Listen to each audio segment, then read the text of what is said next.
Perkenalkan, nama saya Lola Arista dengan nomor NPM 2222014041 dari keperawatan kelas A. Di sini saya akan menjelaskan fungsi sistem pencernaan dan organ-organ dalam sistem pencernaan. Di sini saya akan menjelaskan fungsi dan menyebutkan organ-organ yang ada dalam sistem pencernaan. Namun, sebelum menjelaskan fungsi dari organ-organ dalam sistem pencernaan, mari kita bahas apa itu sistem pencernaan. Nah, sistem pencernaan pada manusia adalah untuk menerima dan mencerna makanan, di mana makanan tersebut diubah menjadi nutrisi yang akan diserap dan disalurkan ke seluruh tubuh melalui aliran darah. Nomor 1, ada kelenjar parotis. Kelenjar parotis adalah kelenjar ludah terbesar yang terletak di bagian samping wajah. Bersama dengan kelenjar ludah lain, kelenjar parotis berfungsi menghasilkan air liur untuk membantu pencernaan makanan.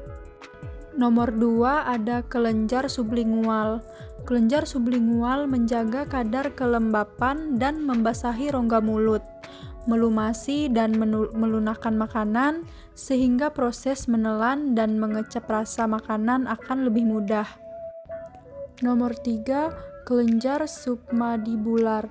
Secara umum, fungsi utama dari kelenjar ini adalah menghasilkan air liur paling banyak, sekitar 70%. Air liur yang dihasilkan pada kelenjar mengandung protein yang menghambat pertumbuhan bakteri sehingga mencegah terjadinya infeksi. Nomor 4, faring.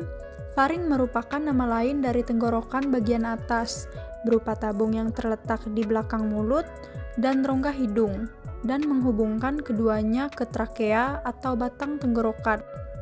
Nomor 5, trakea. Trakea memberikan ruang bagi kerongkongan dengan tulang rawang yang fleksibel, sehingga proses menelan menjadi lebih mudah dan lancar. Nomor 6, kerongkongan. Fungsi kerongkongan yang pertama adalah sebagai penghubung mulut dan lambung. Di dalam leher, terdapat dua jenis saluran, yaitu kerongkongan dan tenggorokan, yang memiliki fungsi yang berbeda. Kerongkongan atau esofagus berfungsi sebagai penghubung mulut dan lambung. Nomor 7, lambung. Fungsi pertama dari lambung adalah mengolah makanan dengan bantuan asam dan enzim. Lambung memecah makanan menjadi partikel-partikel kecil. Selama proses ini, lambung akan bergerak secara refleks untuk mencampur makanan dengan asam dan enzim. Nomor 8, ada diafragma. Diafragma membantu dalam proses buang air besar dan buang air kecil dengan cara meningkatkan tekanan pada rongga perut. Nomor 9, limpa. Limpa merupakan bagian dari sistem getah bening atau sistem limfatik yang berfungsi sangatlah penting bagi tubuh, yaitu menyaring sel darah merah yang rusak serta menjaga sistem imunitas tubuh. Bila fungsi limpa terganggu, maka tubuh akan rentan terserang penyakit. Nomor 10, hati. Fungsi hati bagi tubuh sangatlah penting, mulai dari menghancurkan racun dalam darah hingga membantu proses pencernaan. Bila organ hati tidak berfungsi dengan baik, berbagai kondisi serius dapat muncul. Nomor 11, kandung empedu. Kandung empedu berfungsi untuk menyimpan dan mengentalkan dan melepas getah empedu ke saluran pencernaan. Jika ada yang belum familiar, getah empedu merupakan enzim pencernaan berwarna kuning kecoklatan, bahkan terkadang warnanya sedikit kehijauan yang dihasilkan oleh liver. Nomor 12, usus 12 jari. Usus 12 jari bertanggung jawab untuk menyalurkan makanan ke usus halus. Secara histologis, terdapat kelenjar Brunner yang menghasilkan lendir. Dinding usus 12 jari tersusun atas lapisan-lapisan sel yang sangat tipis yang membentuk mukosa otot.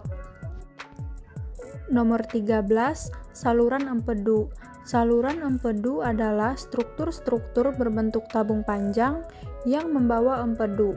Empedu diperlukan untuk pencernaan makanan dan disekresikan oleh hati melalui duktus hepatikus. Nomor 14, pankreas. Pankreas sangatlah penting dalam sistem pencernaan dan metabolisme. Selain dapat memproduksi hormon, pankreas juga memiliki fungsi utama sebagai organ yang memproduksi enzim untuk menghancurkan dan mencerna makanan di dalam perut.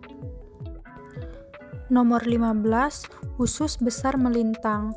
Usus besar melintang horizontal dari kanan ke kiri. Bagian yang lokasinya membentang dari sisi kanan ke kiri perut ini masih terhubung langsung dengan kolon ascendens. Kolon transversum juga merupakan bagian usus besar yang langsung menempel dengan perut karena direkatkan oleh jaringan omentum. Nomor 16, usus halus. Usus halus berfungsi untuk menyerap nutrisi dari makanan, memudahkan nutrisi digunakan oleh tubuh, menetralkan makanan, membantu menjaga keseimbangan cairan dan elektrolit, dan berperan dalam sistem kekebalan tubuh. Nomor 17, usus besar naik.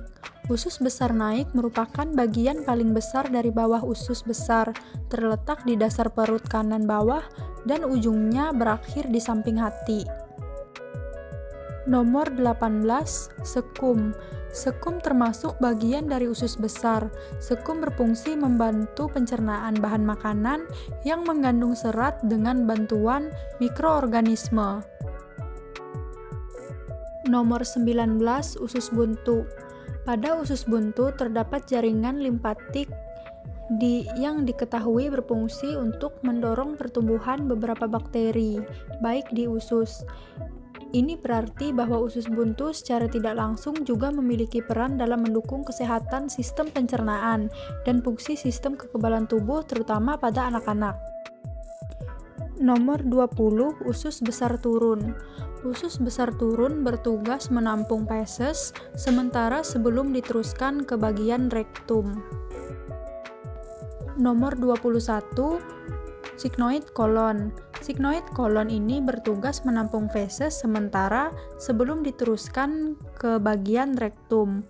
Terusan dari kolon descendens adalah koloid sigmoid yang bentuknya mirip huruf S. Dalam bagian usus besar yang berukuran pendek tersebut terjadi kontraksi yang kuat agar feses dari kolon descendens bisa dikeluarkan melalui anus. Nomor 22 ada dubur. Dubur atau lubang dubur adalah untuk penghubung rektum dengan lingkungan luar tubuh, dan dari sinilah tinja dikeluarkan dari tubuh, dan dubur pula dapat mengatur pengaturan tinja dengan adanya otot polos di anus. Nomor 23, anus. Proses pengeluaran sisa-sisa makanan yang sudah tidak diperlukan melalui organ anus. Anus adalah jalan pembuangan sisa makanan yang tidak terpakai oleh tubuh dan gas-gas yang berbau disebut tinja. Baik, demikianlah penjelasan dari saya. Saya ucapkan terima kasih.